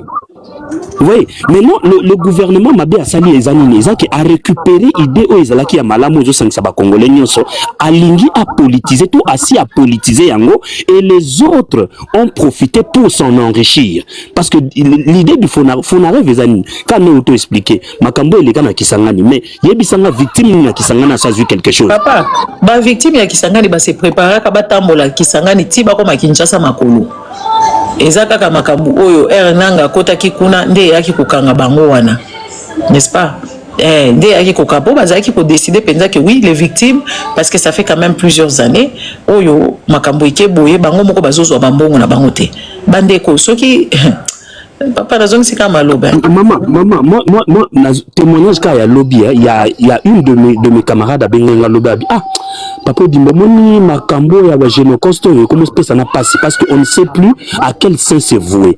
Moi j'ai vendu quelque chose le komoko bouna na Kinshasa mais mutasombi yango moi si ya ce qui directeur à Fonarev et ce ko yoki pris yo moko tu te poses des questions ce kaza moi si ya Fonarev proche ya Denise Nyakeru et belé mbongo yo azu yango wapi mais les victimes ne sont pas indemnisées pour dire que il faut maintenant commencer à expliquer aux gens l'idée à Génocoste où il y a les 2 août et ça Génocoste établité déjà et ça symboliquement vu que les victimes congolaises n'ont pas la chance d'être attendues, voilà pourquoi les jeunes de Londres ont créé ce concept il y a Génocoste. Génocoste veut dire génocide pour des fins économiques. Donc on nous tue parce que nous sommes nés au Congo et malheureusement nous sommes nés dans un pays riche. Voilà pourquoi la communauté internationale et quelques voisins dont je cite, le Rwanda et l'Ouganda nous tuent pour s'enrichir, pour nous piller. C'est ça la définition du génocide. Mais nos amis à Kinshasa, millions na kombo ya génocide, yebi ba fondamentaux ya génocide. Et on essaie d'expliquer aux gens que na minute au début les amis avaient accepté que bon, comme le gouvernement Koti, to kangamana bango pour to mettre en place ce projet na biso ya auto salaki ya génocide. Mais ko se rendre compte après que tango bas bakangamina batu ya gouvernement récupéré loko ba kominde ko lia mbongo na kombo ya génocide. L'exemple typique concert ba ngaba salisa na Goma ou ba bengisa ki Fali sans contacter ba fondateur ya génocide bango basali ba affiche na bango tout ba chepe génocide ba kekuna na Goma population est bengani bango. Pourquoi? Parce que la population se dit que nous on n'a pas encore eu justice, on n'a pas été indemnisé. Comment vous voulez nous mettre dans les Zengaluketu? Parce que le gouvernement de Tshisekedi c'est les zengateurs de Luketu. Tout tourne autour de la hanche. Ce qui est limité, c'est que ça m'a malamouté. Donc tout le monde doit danser. Il y a un moment le 2 août oyo, bache concert ya munene, bato église ba ko beta, bato bazako yemba, bato bazako bina. Or que l'idée du génocide ce n'était pas ça. L'idée du génocide c'était de rendre hommage à nos frères et sœurs qui sont partis, à nos mamans qui ont été vées. C'était ça l'idée du génocide. C'est tant que ça la commémoration on a to yemba kate, to lo bakelo côté to ya kana ba bougie à l'époque jusqu'en 2021 avant que le gouvernement reçoit. Mais le lieu est comme un concert. Ok, c'était pas l'idée du génocide, c'est un concert. C'était l'idée de dire au monde que nous en avons marre. Il y a Batouba Koufarana Katsambo Kanabiso et nous voulons un tribunal pénal international pour que la paix revienne, parce qu'il n'y a pas de paix sans la justice. Et dans le projet du génocide, il y a aussi les plaidoyers du docteur Denis Mukwege. Et c'est ce que nous répétons matin, midi, soir. Si réellement nos amis de Kinshasa voulaient rendre la justice au peuple congolais, il y a déjà une base.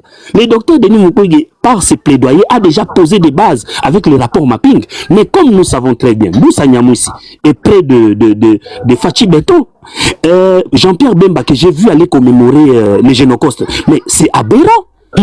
Yoka mutumoko komiso ki les grands lobby pardon to yebi c'est quoi les génocides toza bazoba te Rwanda aza condamné na tribunal à Arusha. Monsieur, tu es à côté de la pompe.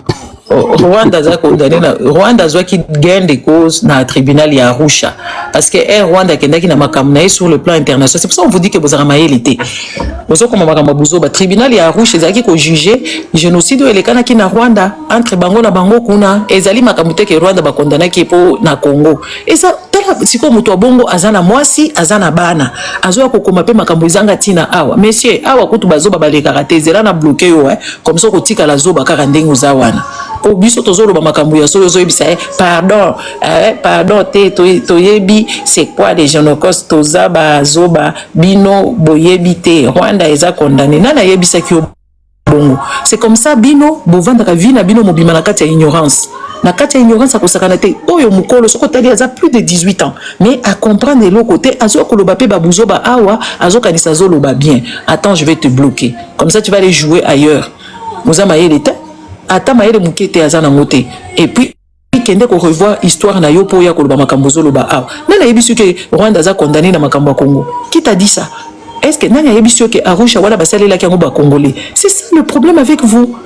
Siko bato lolenge bo bazé belé na Congo bazo makisa bango omoni ministre moko boye akoki na ye ko kambamboka na yete ko protéger ba frontière na yete aye ko vendre na podium aye bisaka baninga que oui nani Kagame mutozo. Mais c'est honteux. Vous ne devez pas venir en tant que des ministres, en tant que comment on les appelle, en tant que des autorités d'un pays. Vous ne pouvez pas venir pointer batou o bazo salabino mabe. Vous le problème c'est les dégager. C'est ça le truc. Au monde qui peuple wana modèle à lobby nae peuple aza konsa bina yazo sala makambo babi yo. Ce qui jamais Chabani ba ebisi ye mutozo sala makambo wana kuna. Oui, et ça la batou mususu bazo comprendre les situations les autres na Congo. Ba konzina biso wana soki ba konzina bino wana bango bazo wana pour enjoliver les choses. Bazo bongisa makambo bazo balola makambo bomona ngo bien et pourtant eza makambo ya soni ya komona gouvernement mobimba abima ka mikolo nyonso. Il y a droits humains merci papa. ya komona ke oui ba mikolo nyonso président a pointaka kaka président voisin. Les amis tozo mona awa ba iranien na ba américain tozo mona chebende na chebende. Donc ba iranien bazo bundana ba américain pe bazo bunda. Mutu moko pe azo kende kuna azo ba makambu oyo nte les présidents d'un autre pays. Mais ceux qui ont moni président oyo azo sala yo mabe yo pe kende kokota na ba frontière na ye kende ko attaquer ye. Ce que vous montrez que oui, mutozo yibayo, yope kosala, na mukilu oyo ba modèle bamboke salema, c'est un rapport de force. Ceux qui sont faibles, on va te la mettre de partout. Bako tcha biloko nyonso na ba trou nyonso ya mukilu oyo yo bandaka, tu n'auras que tes yeux pour pleurer. C'est de ça qu'il s'agit. Gouvernement oyo ya ba congolais, aza gouvernement moko makambo si est dépassé yé. Na côté à mukili est dépassé yé, na côté à mai est dépassé yé, na côté à banyamakutu kolobate. Banyama bakomi ko bima na kati ya mboka wana baleni baye bakufi bamakaku babimi na kati ya bazamba. Tu ne peux pas comprendre des dirigeants au mboka ya Congo bayaka. Est-ce que possible moni Donald Trump akomi kolela ke oui ba nini bake kuna atali tozolo bana bino makambo normal bino bozo bisaso makambo oyo enani ba gouvernement wana makambo nyonso si est dépassé ye nyonso sur tous les plans yesikoyo il faut ya kosala bino feti po yebi ke bino bolingi feti bolingi miziki bolingi ba makambo ezanga mutuna makolo. C'est de là vous sort vos inspirations ba inspiration na bino euta kaka na makambo ya lolenge ndenge wana. C'est de ça qu'il s'agit. Vous n'avez pas de pouvoir, vous n'aurez que vos yeux pour pleurer et vous allez vous lamenter et aller faire des comment on appelle ça accord moko ezanga mutuna makolo. Pour avoir la paix, il faut préparer la guerre. Tout le monde qui va iranien va attaquer bango pe batiki makamute, il faut savoir où tenir. Neti ba congolais bozana ba place ebele bino boko tenir hein.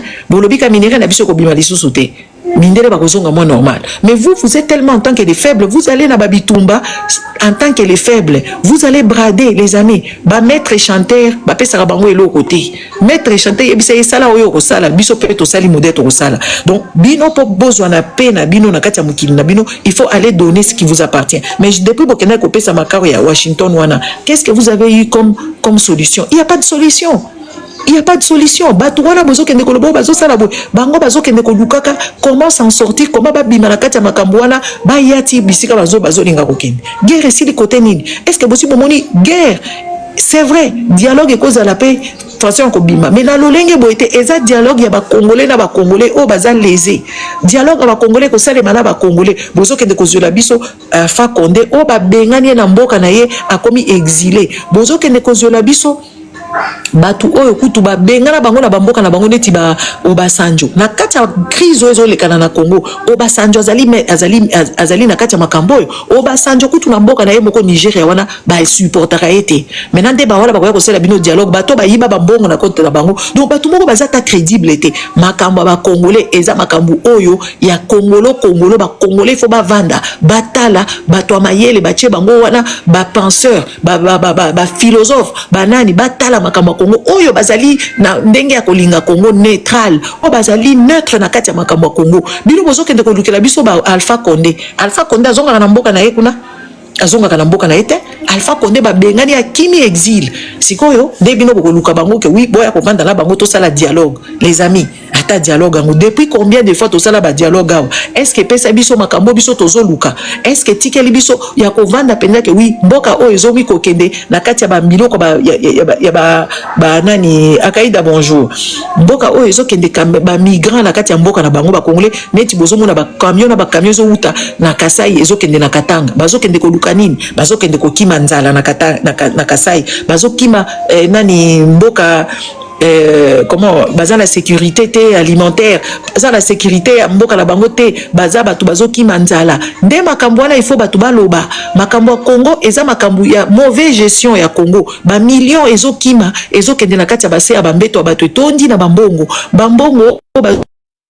kende ko somba banda kuna ba Dubai makambo oyo ba détournement ba blanchiment ya bambongo batu ba kimisa ba devise bazo kimisa na Congo bazo détourner ba mo te makambo so toloba na mauvaise gestion ya mboka wana koyeba comment est-ce que kotale la mboka wana po kende ko tambola nde makambo biso tozana ngo biso tozana besoin ba Alpha Condé te ba ya ko vandisa biso wana ba loba na biso buzoba Alpha Condé yemoko na mboka ne ba benga na ye Obasanjo achaki mbongo na Suisse aya babengani na pouvoir ba Nigeria bakenda ko bunda ba récupérer une petite partie ya mbongo o basanjo ayibaka na Nigeria. Siko bato ndenge wana baza déjà na ba passé na bango douteux baza ki wana ya makambo ya Kongo ezokende kibudi nde bongo bokobenga bango tokende kosala na bango makambo ba Congolais za na to biso nanu ba Congolais kotala modèle makambo ya lelo pesa pouvoir na biso lobi bato bazolo baloba te bino boloba te biso tokosala bino la peau bato mususu baza croupir ba généraux bazo croupir na kati ya ba prison ba détournement ya ba minéraux bazo yiba ba minéraux ezokende ko kende kuna bazo tikela bino mabulu écosystème na biso za kozala impacté na kati ya makambo wana éco neni marine eza système moko ezobunga na kati ya Congo kozanga alimentation kozanga ba institution oyo ezokende ko en faveur ya ba peuple nde makambo biso tozana ngona mboka wana qu'on s'acharner sur les opposants, qu'on s'acharner sur les penseurs, qu'on s'acharner sur les analystes, qu'on s'ala immoralité. Makamwe beleza na mboka wana ndebiso photo solo la to vanda to loba ke oui à partir d'aujourd'hui toko sala boité toko sala boy. Est-ce que za makambo ko ko luka nani koleka ko luka ba Alpha Condé ba ya ko vandisa makambo. Et ça normalité kota la mboka na biso modèle ezali séparé en deux.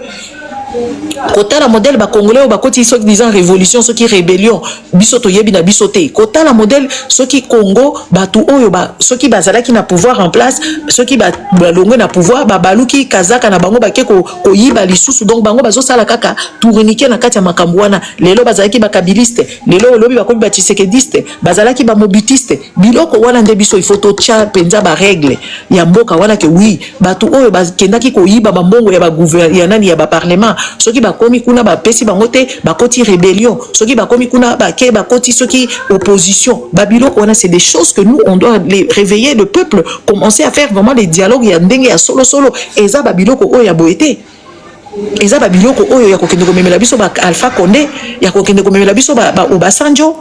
Est-ce que ça a sens makambo eza na no sense eza no sense makambo ba Congolais za biso ba Congolais to yebani kotuna ba Katange na ba Kasai eloko nini ezalaka wana kotuna ba Kasai pourquoi baluba bazokima na Kasai pourquoi baluba oh tel baluba na ba tel baluba ba considérer ka baluba mususu te pourquoi nde makambo biso fait to cha ba règle koloba que oui makambo aba le tribalisme aba le favoritisme aba le détournement aba le népotisme aba le nyonso tu wana nde makambo biso fait to loba awati est-ce que ça makambo penza ya kokende benga ba Alpha Condé ba kota kutu mboka na bango lisusu te c'est juste des coquilles vides ba benga na bango bazana kati exil ko benga na bango neti teke o chilo bazo décider tel okokota na Congo te bango penza peuple bacha bango kuna Dumbuya aye abengani Alpha Condé likolo ya ba fait oyo qui lui sont reprochés Alpha Condé akimi siko boye biso est-ce que ça a sens et pourtant ba Congolais valable neti pasteur Ekofo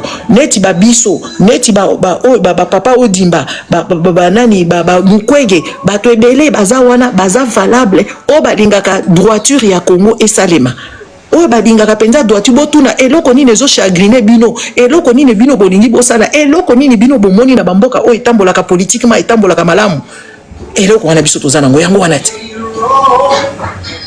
eloko wana tozana ngo yango wana ti ebongo eloko wana tozana ngo akokende koluka bato kutu baza bokopesa bango bambongo po bazo ya dialogue na Congo kuna bakopesa bango ba millions bakopesa bango ba millions oyo il faut ekende na fin ya ba Congolais bazwata ba déchetterie ba Congolais bazwata tri de banini bakende ko irriguer ko somba ba engin ya ko sala nango ko sala ba assainissement ya solo est-ce que bambongo ba Alpha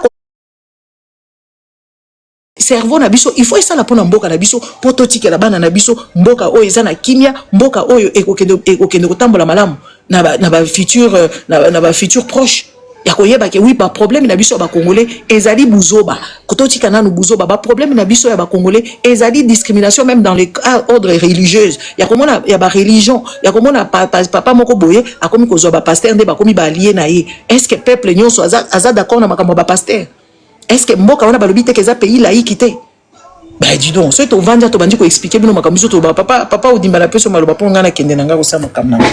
Merci maman na ngai omoni toza lokola na kati ya boato ya bateau oyo zone ya turbulence côté libiso na kati ya bateau mais balobi que Jonas moko za na kati ya bateau et batali habité problème c'est pas Jonas to boa kaina mai Donc résultat neto ala kata mboka na biso boye. Tant que Jonas azala kaka na kata boîte oyo, toko continuer kaka na zone ya turbulence. Et pour na Jonas malheureusement, tant ba boake na mai na Bible, Jonas ba melier et pas ya baleine. Baleine ake ko sanza e pembe na mais oya biso siko baleine aye ko kufa. Donc akufi na Jonas na oya Jonas na kata libomo. Donc pour vous dire que pour na ndeko na biso Tshisekedi aza irrécupérable. Parce que Jonas, babouake na mai, baleine azui ake ko sanza e, baleine il fallait sanza Tshisekedi eye kufi.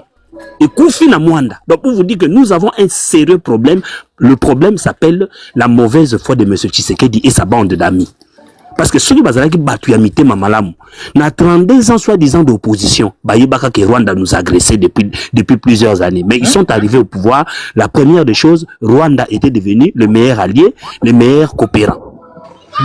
Après avoir signé les accords avec le Rwanda, introduit le pays à l'EAC, Lelo Oyo Rwanda komi mabe, il faut qu'on dénonce Rwanda. Or que vous nous aviez dit, Oya Kobo ya asala mokili na ye, Rwanda nde azali allié favorable. Non, pour dire aujourd'hui, maman, la responsabilité incombe au peuple. Tant que le peuple ne va pas prendre conscience, parce que ceux qui attendent de l'opposition, Bobo Sana, ceux qui attendent de la soi-disant révolution ou rébellion, moi je ne sais pas comment qualifier cette action, détrompez-vous. Tant que le peuple ne va pas s'élever, rien ne va changer. Parce que tous ces gens-là font partie du même système. Ils sont là pour nous assujettir. Voilà pourquoi, par conséquent, ils ont que Congolais à Kingabwa, ya Kabe ya Kamwanga, ya Bwende, ya Isiro, ya Bakata, totelema, tobenga na miyibio. Parce que mboko ezokufa likolo ya guerre, mboko ezokufa likolo ya moyibi, mboko ezokufa likolo ya motema mabe ya bakambi. Merci beaucoup maman. Ngana zana nga pembeni ya merawa. Bon, oya kofinga. Merci beaucoup papa. Ngana zana nga bien. Naza kolia, naza pembeni ya mere. Il faut profiter papa ba mère o tozana ngo kuna ba océan ba mwanda kuna tozana ba kalemi na biso tozana ba bisika ya malonga oyo biso penza ba congolais ceux qui ba vacances ba poto et pourtant na yebite mboka oyo mboka wana il y a pas le plus beau pays comme ce pays là. Nous avons tout ce que nous pouvons avoir dans ce pays mais ba tongo ba biso kuna na mboka wango tozala kaka malamu te. Na pesio maloba mama pona kata hein. Ceux qui papa ceux qui maman. Le guide. Oui, maman Gigi. Oui, la pression Maloba. Bonjour, maman Gigi, vous allez bien? Oui, très bien, merci. Oui, maman Gigi, je vous suis depuis tout à l'heure et je suis complètement d'accord avec vous. Hein? Je suis complètement d'accord avec ce que vous étiez en train de dire. Moi, je voulais tout simplement vous compléter un tout petit peu. Allez-y. Je voulais vous compléter un tout petit peu parce que c'est comme vous le disiez tout à l'heure, la population congolaise doit pouvoir comprendre ce qui se passe réellement. Et je pense que oui, je pense que il est important ou il est nécessaire aujourd'hui tout banda comprendre makambozo les kanana ba distraction zo les kanana kati ya biso. La célébration du Génécoste, Bisson Sotoyebi bien, maman Gigi, qu'il y a eu mort d'homme, il y a eu, c'est vrai, on est d'accord. Mais n'andenge bango bazo memelango eza bongote, maman Gigi. Ça c'est pour tromper la population, pour escroquer la population, pour dépouiller les caisses de l'État. Maman Gigi, tozu Ouganda, on pouvait faire en sorte que Ouganda tokelango ti dans ces pays. Ont incité la Cour pénale internationale à enquêter au pénal. On ne l'a pas fait. Nous sommes allés dans la Cour internationale de justice où nous avons opté pour la réparation. On a opté pour la réparation. Allez, Ouganda comme Kofuta Bisombong. On ne peut plus retourner vers la CPI avec l'Ouganda. On a traîné le Rwanda vers la Cour internationale de justice, maman Gigi. Le Rwanda a dit, moi et la République démocratique du Congo, on ne s'est jamais mis d'accord pour Toya Liboso et la Cour internationale de justice pour la réparation à la victime. Parce que il faut savoir que le préalable les anime. Et ça que les États doivent se mettre d'accord avant d'être devant la Cour internationale de justice. Il faut pas départager bien en ce qui concerne paiement, il y a réparation. Maman Gigi, tout ça lié en ôté. Allez, on se réveille un matin. C'est vrai qu'il y a des jeunes qui ont pris l'initiative et qui ont organisé Génocoste. Mais Bissot, en tant que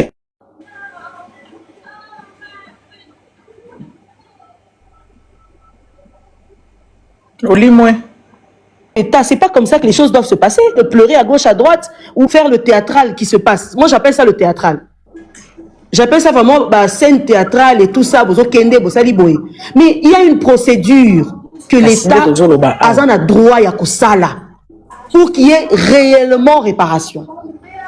Et la reconnaissance du génocide, Maman Gigi, se fait devant la Cour pénale internationale. Ce n'est pas votre pays vous-même qui va vous dire non, génocide. Et puis, on n'a même pas le droit de nommer. Zambelangay. Toza a droit à nommer que Toza victime de génocide parce qu'il n'y a pas d'infraction génocide qui existe. L'infraction, c'est le génocide. C'est ça l'infraction. On ne peut pas quitter du génocide au génocide. Génocide, c'est ça, infraction T. Je le dis et je le répète, naïbité Félix Tshisekedi na batunaye, ceux qui mutouamaye la za pembeni toté. L'infraction qui est reconnue en droit international, c'est le génocide. Qu'on arrête de nous embrouiller comme ça. Et cette reconnaissance et génocide, Maman Gigi, c'est la Cour internationale de justice qui est saisie, soit par les États, soit par le Conseil de sécurité des Nations Unies, qui doit normalement mener des enquêtes et arriver jusqu'à dire s'il y a eu génocide ou pas. Les associations, les individus peuvent faire ce qu'on appelle des alertes, Maman Gigi. Alerte wana, et zo kosalema et pas à procureur, pour stimuler yéna ba recherche. Mais c'est quelque chose qui peut prendre 10 ans, 20 ans, 15 ans. C'est pas ça. On a expliquer à la population. On a les théâtres qui se font, on aime les fêtes, on trouve des jours. C'est pas comme ça que les choses se passent. Il n'y a pas de volonté à ça comme ça là. Et c'est vraiment regrettable, Maman Gigi. Comment na batu oyo batangi saka droit, bato baza pembeni ya ye moko Félix Tshisekedi, bazoko sala ba théâtre oyo bazoko sala wana, c'est décevant. Et ça vraiment décevant. Merci Maman Langai. Biso tozo ba congolais bazomona ke biso toza contre makambo. Les amis, makambo et tozo kende nango, to chaka nanu nani charrue avant le bœuf. Donc tozo sala makambo moko eza ya batu normalité. Na ba peuple yango na bato bakambaka mukili, ba omona biso anormal. Kotala tibo sali na mémorial. Kotala tibo comme kosala yango manifestation abande kona bino bakofi bino ko bandi ko bina. Bokende kotala ba manifestation ya baninga ya basala ka ba manifestation. Bokende kotala baninga na bino oyo basala ka ba manifestation ya ba génocide wana bokomona o bazwa penza justice. Oh bazwa penza justice comme kaka donc na yebité peuple oyo il faut la muka. Peuple oyo il faut la muka pour makambo bozo sala wana bazo mema bino bien te. Bazo mema bino bien te. Biso ya tozo loba awa bozo finga biso.